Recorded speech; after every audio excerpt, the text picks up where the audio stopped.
मैं महिका हूँ। दिल्ली के एक सरकारी स्कूल में पढ़ाती हूँ। उम्र ज्यादा नहीं है, पर बीते 10 वर्षों ने मुझे अंदर से बूढ़ा जरूर कर दिया है। नहीं, मैं दुखी नहीं हूँ, बस थोड़ा थकी हुई हूँ। जैसे कोई रोज रोज एक ही रास्ते पर चल रहा हो, बिना रुके, बिना देखे, और अचानक किसी मोड़ पर खड़ा होकर खुद से पूछ बैठे, मैं क्यों चल रही हूँ। मेरी शादी को अब 13 बरस हो गए हैं। सागर मेरा पति है। वो एक प्राइवेट कंपनी में काम करता है। दिन भर लैपटॉप और मीटिंग के बीच पिसता रहता है। हमारे 2 बच्चे हैं। अर्नव 9 वर्ष का है और सिया 7 की। दोनों स्मार्ट हैं, लेकिन मोबाइल और टैबलेट से इतना लगाव हो गया है कि आंखों में अब बचपन की वो शरारत नहीं, बल्कि स्क्रीन की नीली रोशनी झलकती है। हम दिल्ली के लोधी रोड के पास एक पुराने से फ्लैट में रहते हैं। 4 कमरों का घर है, पर उसमें अब शोर नहीं होता। कभी कभी लगता है हर कमरे ने कुछ कहना छोड़ दिया है, जैसे हम सब अपने अपने खोल में बंद हो गए हैं। सुबह मेरी जिंदगी एक अलार्म के साथ शुरू होती है। मैं 5 बजे उठती हूँ। पहले दूध वाले को देखती हूँ, फिर बाई को फोन करती हूँ। आज समय पर आ जाना, बच्चों का टिफिन भी बनाना है। खुद जल्दी जल्दी नहा धोकर रसोई में पहुंचती हूँ। एक बाई है मेरे पास, खाना वही बना देती है, पर चाय अब भी मैं ही बनाती हूँ। शायद आदत है, या शायद बस इतना सा समय बचा है जिसमें मैं सागर को महसूस कर पाती हूँ। वो खिड़की के पास बैठकर चाय पीता है, आंखें बाहर सड़क की तरफ। कई बार सोचती हूँ पूछूं क्या देख रहे हो, लेकिन फिर रुक जाती हूँ। वो भी कुछ नहीं पूछता, जैसे अब सवालों की जगह ही नहीं बची। हम दोनों की बातचीत अब केवल काम भर की रह गई है। बच्चों को स्कूल छोड़ना है, बिजली का बिल भरा, आज रात तुम्हारी मीटिंग है क्या, और फिर दिन भर की खामोशी। कभी ऐसा नहीं था। एक वक्त था जब सागर मेरी हर बात समझ लेता था बिना कहे। वो गिटार बजाता था और मैं उसके सुरों पर खो जाती थी। शादी से पहले हम घंटों बातें करते थे, जिंदगी, सपने, किताबें, कविता। लेकिन अब जैसे सब कुछ धुंधला हो गया है। न मैं उसकी नजरों में दिखती हूँ, न वो मेरी बातों में।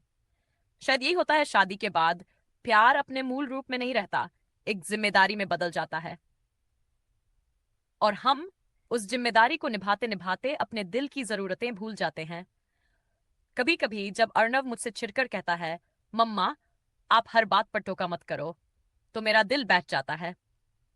वो वही बच्चा है जिसे मैंने 9 महीने अपनी कोख में रखा, जिसने पहली बार मां बोला था तो मैंने रोकर भगवान का धन्यवाद किया था। और आज वही बच्चा मुझसे कहता है कि मैं बहुत बोलती हूँ। सिया तो अब भी थोड़ी समझती है। वो मेरे पास बैठकर पूछती है, मम्मा आप उदास क्यों हो। और मैं मुस्कुरा देती हूँ, नहीं बेटा, बस थक गई हूँ। सच तो यह है कि मैं थक नहीं रही, मैं टूट रही हूँ, बस धीरे धीरे, चुपचाप। रात को जब सागर घर लौटता है तो पहले लैपटॉप खोलता है, फिर मीटिंग से जुड़ता है। मैं थाली लगाकर इंतजार करती हूँ कि शायद आज वो मेरे पास आकर पूछेगा कैसा रहा दिन, लेकिन वो नहीं पूछता। और मैं जवाब देना भी छोड़ चुकी हूँ। कल रात की बात है। मैं रसोई में थी, उसने कहा, कल मेरी एक क्लाइंट मीटिंग है, देर हो सकती है। मैंने सिर हिलाया और वो चला गया। कोई भाव नहीं, कोई स्पर्श नहीं, जैसे 2 किराएदार एक ही घर में रहते हों। मैंने अपनी पुरानी डायरी निकाली और उसमें लिखा, क्या सागर अब भी मुझसे प्यार करता है, या ये बस एक आदत है। क्या मैं भी उसके लिए उतनी जरूरी हूं जितनी पहले थी, या अब मैं बस घर संभालने वाली बच्चों की माँ और एक सरकारी टीचर हूं। डायरी पर आंसू गिरे, पर मैंने जल्दी पन्ना पलट दिया। रोने का अब समय नहीं रहा। और फिर कुछ ऐसा हुआ जो बरसों से नहीं हुआ था। सागर उस दिन ऑफिस से जल्दी लौटा। बच्चे टैबलेट में व्यस्त थे, मैं कपड़े तय कर रही थी। उसने बिना कुछ कहे स्टोर रूम से अपना गिटार निकाला। मैं ठिठक गई, और उसने वही गाना छेड़ा, जब कोई बात बिगड़ जाए। मेरे कानों को यकीन नहीं हुआ। मैंने मुड़कर देखा, वही सागर, वही गिटार, वही सुर, बस समय बदल गया था। मेरे पाँव खुद ब खुद उसके पास चले गए। मेरी आंखें भर आईं। उसने मेरी तरफ देखा और कहा, याद है तुम्हें ये गाना मैंने कब बजाया था। मैंने सिर हिलाया, तुम्हारे पहले प्रमोशन के दिन और हमारे हनीमून की रात। वो मुस्कराया, फिर एकदम गंभीर हो गया। माफ करना महिका, मैंने तुम्हें खो दिया था, पर तुम यहीं थी, मैं ही नहीं देख पाया। मैंने उसकी आंखों में देखा, वहां सच्चाई थी, पछतावा था, और वही पुराना प्यार। मैं कुछ नहीं बोली, बस उसका हाथ पकड़ लिया। इतने बरसों बाद पहली बार लगा जैसे मेरे हाथ में फिर से जान आ गई हो। बच्चे चुपचाप हमें देख रहे थे। अर्णव बोला, पापा आप गिटार बजाते हो? और सागर ने हंसते हुए कहा, बहुत पहले, जब मैं मम्मा से प्यार करता था। सिया ने जैसे कहा, तो अब नहीं करते? सागर ने मुझे देखा, फिर बच्चों को, करता हूँ बेटा, और शायद अब पहले से ज्यादा। उस रात हम सबने खाना साथ खाया, बिना मोबाइल, बिना टीवी। बात की, हंसे, पुराने किस्से दोहराए। मैंने सागर को कहा, हम हर हफ्ते एक दिन सिर्फ अपने लिए रखेंगे, बिना किसी स्क्रीन के। सागर ने हामी भरी। और मैं ऑफिस का काम घर नहीं लाऊंगा। बच्चों ने भी वादा किया, हम भी 1 घंटा रोज मम्मा पापा से बात करेंगे। मैं जानती हूँ इससे हमारी जिंदगी पूरी तरह नहीं बदल जाएगी, पर शुरुआत तो हो गई है। मैं अब भी वही महिका हूँ जो सुबह 5 बजे उठती है, स्कूल जाती है, बच्चों की बायोलॉजी रटवाती है और रात को दूध में हल्दी डालकर बच्चों को देती है। पर अब मैं सिर्फ घर नहीं संभालती, अब मैं खुद को भी संभालने लगी हूँ। और सबसे बड़ी बात, अब सागर फिर से मेरा हाथ थामने लगा है, कहा गया। कभी कभी लगता है कि हम सब रोजमर्रा की जिंदगी में बस तैर रहे हैं। ना किनारा दिखाई देता है, ना गहराई का अंदाजा। बस सांस लेते जा रहे हैं, जैसे जिंदा रहने के लिए बस यही काफी हो। लेकिन उस दिन के बाद कुछ तो बदला था। सागर ने मेरा हाथ थामा था और मेरे अंदर की वो बर्फ जो सालों से जमी हुई थी, थोड़ी पिघली थी। पर मुझे भी पता था कि एक दिन की नरमी से ठंडे रिश्ते गर्म नहीं हो जाते। अगले कुछ दिनों तक सागर ने वाकई कोशिश की। ऑफिस से समय पर लौटना, बच्चों के साथ बैठना, रात को मेरी लिखी कविताएं पढ़ना। हाँ, अब मैं दोबारा लिखने लगी थी। वही डायरी, वही पन्ने, लेकिन अब हर पंक्ति में उम्मीद थी। मैंने एक बार बहुत हिम्मत करके पूछा, तुम्हें सच में लगता है कि हम फिर से वैसे हो सकते हैं जैसे पहले थे? सागर ने बिना सोचे जवाब दिया, नहीं, पहले जैसे नहीं, उससे बेहतर। उसकी आंखों में जो यकीन था, मैं उसमें डूब गई, जैसे वो मुझे फिर से मेरे ही अंदर से निकाल रहा हो। पर जिंदगी कभी एक लकीर पर नहीं चलती। कुछ ही दिन बाद ऐसा वक्त आया जब मैंने खुद को पूरी तरह अकेला महसूस किया। शायद उस अकेलेपन से भी ज्यादा जो कभी सागर की चुप्पियों में महसूस होता था। उस दिन सुबह से ही कुछ ठीक नहीं लग रहा था। स्कूल में एक बच्चा बेहोश हो गया, अस्पताल ले जाना पड़ा, ऊपर से मेरी क्लास ऑब्जर्वेशन थी। प्रिंसिपल ने कहा, महिका जी, आप बहुत अच्छी टीचर हैं, लेकिन आज आपकी ऊर्जा में वो बात नहीं थी। मैं मुस्कुराई, सिर झुकाया और बाहर आ गई। रास्ते भर बस यही सोचती रही, क्या मैं वाकई कमजोर पड़ रही हूँ? घर आकर देखा, बच्चों ने रसोई की सारी प्लेटें गंदी छोड़ दी थी। अर्नब फिर से अपने गेम में लगा था, सिया वीडियो देख रही थी और बाई ने भी उस दिन छुट्टी ले ली थी। मैं रसोई में बैठकर फर्श पर रो पड़ी, बिल्कुल वैसे जैसे कोई बच्चा अपने स्कूल बैग के नीचे दबकर फूट पड़ता है। मुझे लगा, अब नहीं कर सकती, अब नहीं सह सकती। इतने सालों से सबके लिए जीती रही, माँ, पत्नी, बहू, टीचर, पर कभी खुद के लिए कुछ नहीं किया। वो शाम मेरे लिए किसी तूफान जैसी थी। जब सागर आया, मैंने कुछ नहीं कहा। वो समझ गया कि कुछ गड़बड़ है, लेकिन उसने भी कुछ नहीं पूछा, बस सामने बैठकर मोबाइल में घुस गया। मुझे बहुत तेज गुस्सा आया। मैंने उसका फोन छीनकर दीवार पर फेंक दिया। वो चौंक गया, पर कुछ नहीं बोला। मैं चिल्ला पड़ी, क्या मैं इतनी गैर जरूरी हो गई हूं तुम्हारी जिंदगी में? क्या मेरी कोई बात, कोई भावना मायने नहीं रखती? सबके लिए मैं हूं, पर मेरे लिए कौन है? सागर कुछ पल चुप रहा, फिर धीरे से कहा, मैं डरता हूं। किससे? मैंने पूछा। तुमसे नहीं, अपनी कमजोरी से। वो मेरी आंखों में देखते हुए बोला, मैं रोज डरता हूं कि कहीं फिर से वही दूरियां ना आ जाएं, इसलिए कुछ कहता नहीं, कुछ पूछता नहीं। मैंने उसकी बात सुनी और लगा, मैं अकेली नहीं हूं इस खामोशी में। वो भी मेरे साथ बैठा है, उसी सन्नाटे में। उस दिन पहली बार हमने एक दूसरे से खुलकर बात की। वो भी रोया, मैं भी। सागर ने कहा, हम सबके लिए जीते हैं, पर क्या हम कभी सिर्फ एक दूसरे के लिए जिए? मैंने कहा, शायद अब भी समय है। हमने तय किया कि अब हम महीने में एक दिन सिर्फ हम दोनों का होगा, बच्चों से दूर, काम से दूर, बस हम। कोई फोन नहीं, कोई शोर नहीं, जैसे फिर से डेट पर जा रहे हों, बिना किसी औपचारिकता के। पहली बार हम लोधी गार्डन गए, जहां हमारी शादी से पहले पहली मुलाकात हुई थी। सागर ने वही बेंच खोजी जहां हम बैठे थे। उस दिन जब उसने मुझे पहली बार महिया कहकर पुकारा था, सिर्फ नाम नहीं, जैसे मेरी पूरी हस्ती को बुलाया था। हमने साथ समोसे खाए, चाय पी, पुराने किस्सों पर हंसे, और अचानक हवा में जैसे कोई मीठी सी सुगंध घुल गई हो। मुझे लगा, शायद प्यार फिर से लौट आया है। पर इस बार वो किसी शोर या लाल गुलाब के साथ नहीं आया। वो आया एक गहरे सुकून के साथ, एक थामे हुए हाथ के साथ, एक सुकून भरे मौन में। रात को जब घर लौटे, अर्नव दौड़कर आया। मम्मा पापा, आप लोग इतनी देर कहाँ थे? मैंने उसकी नाक दबाई और कहा, हम भी कभी बच्चे थे बेटा। सिया मुस्कुराई, आप लोग बहुत क्यूट हो। वो रात हम चारों ने एक ही रजाई में बैठकर पुरानी एल्बम देखी। एक तस्वीर थी मेरी और सागर की सगाई की, जिसमें वो मुझे देख रहा था और मैं कैमरे की तरफ। सागर बोला, मैं अब भी तुम्हें वैसे ही देखता हूँ, हर दिन। बस तुमने देखना बंद कर दिया था। मैं चुप रही, पर दिल में एक मीठी सी टीस उठी। काश पहले समझ पाई होती। धीरे धीरे हमारे घर में बदलाव आने लगा, बच्चों में भी, हम दोनों में भी। अब हम ज्यादा बात करने लगे, कम शिकायतें करने लगे। सागर ने फिर से गिटार छूना शुरू किया और मैंने एक कविता लिखी जिसका शीर्षक था, मैं और तू नहीं, हम थे, हैं और रहेंगे। मैंने वो कविता सागर को सुनाई और वो चुपचाप सुनता रहा, फिर धीमे से बोला, महिका, मैं तुमसे हर दिन दोबारा प्यार करता हूँ, नए सिरे से। उसके ये शब्द मुझे आज भी याद है, जैसे हर दर्द का मरहम हो। लेकिन जिंदगी कोई परीक्षा नहीं होती। मैं सोचती हूँ, क्या प्यार की असली परीक्षा वही होती है जब सब कुछ ठीक चल रहा हो? शायद नहीं। शायद असली परीक्षा तब होती है जब कुछ टूटने लगे, जब भरोसा लड़खड़ाए और जब दिल कहे, अब और नहीं।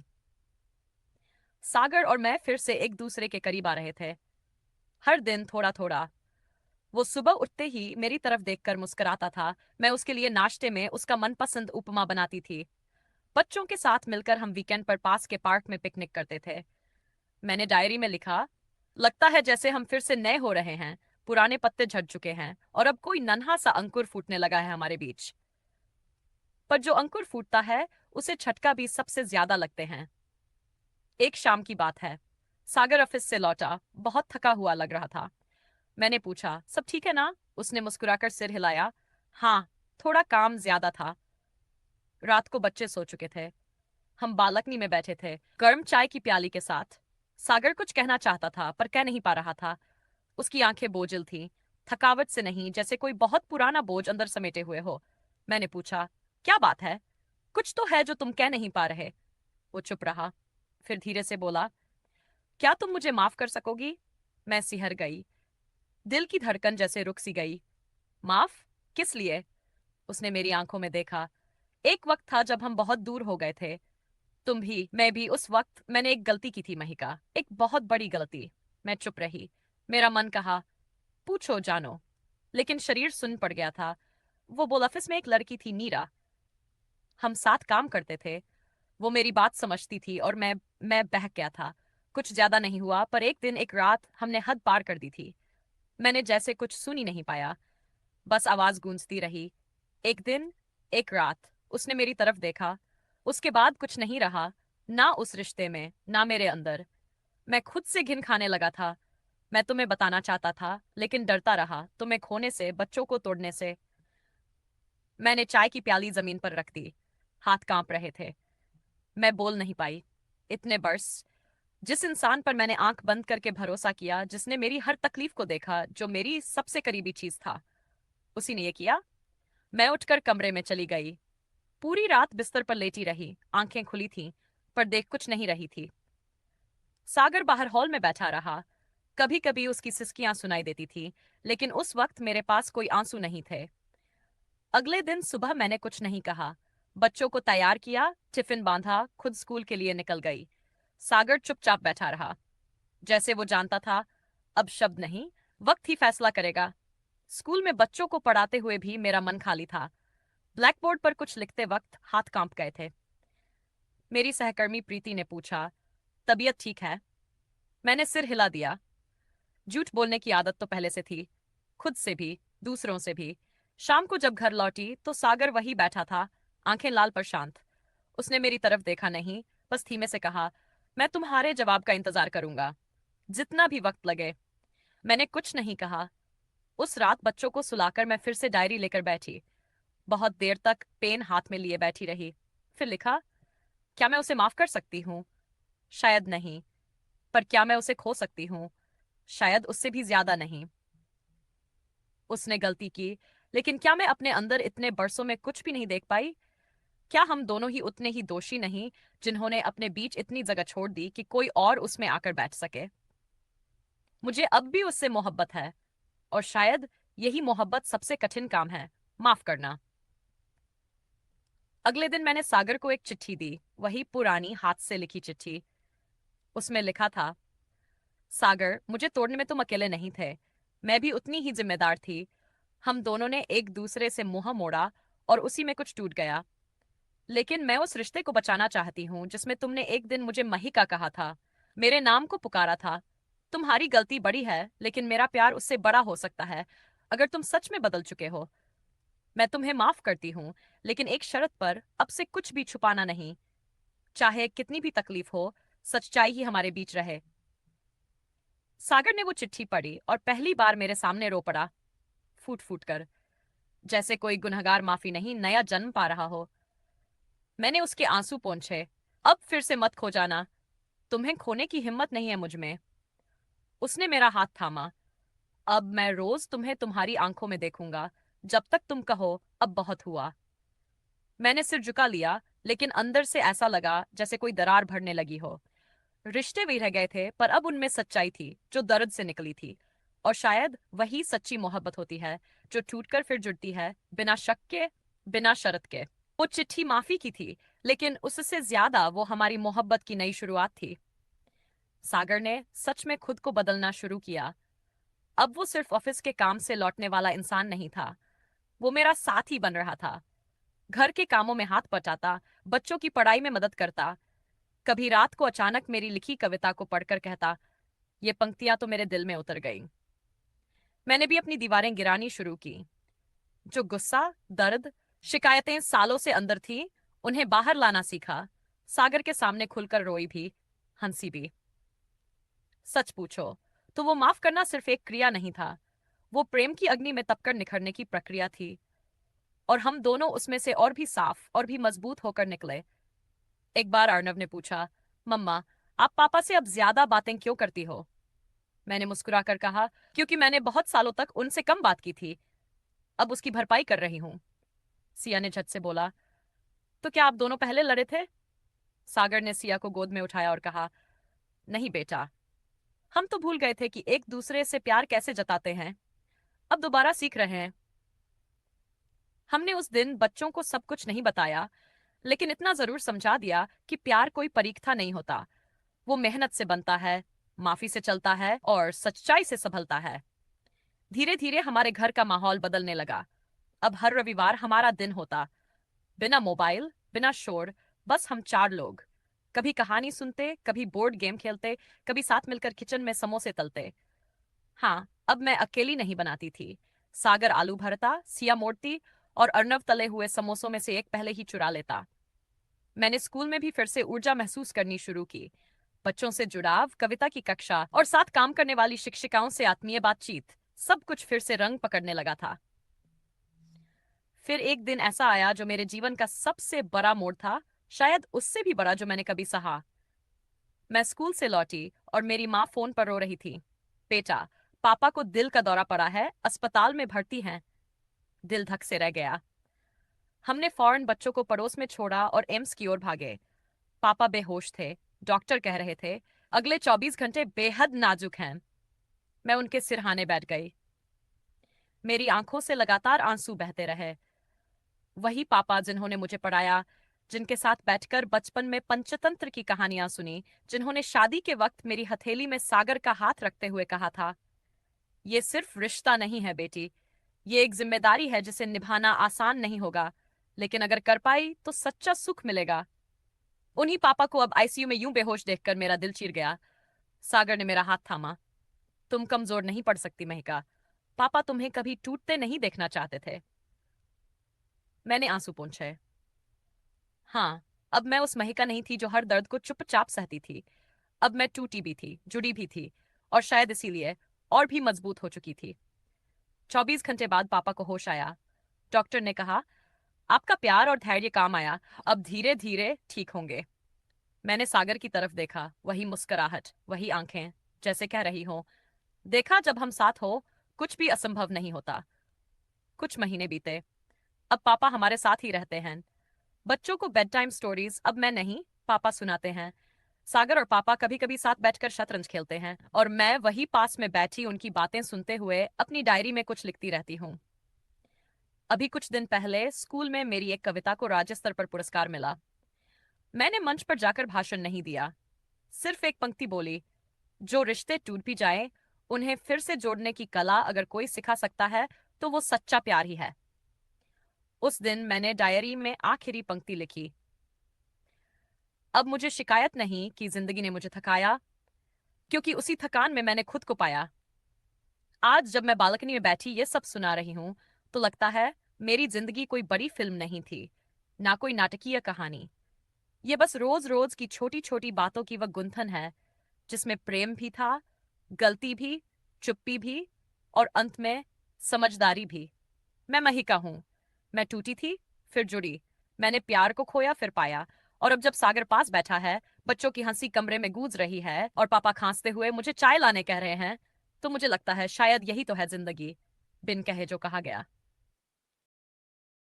अगर यह कहानी आपके दिल को छू गई तो एक लाइक जरूर दीजिए और कमेंट करके बताइए, क्या आपने भी कभी रिश्तों को टूटते और फिर जुड़ते देखा है।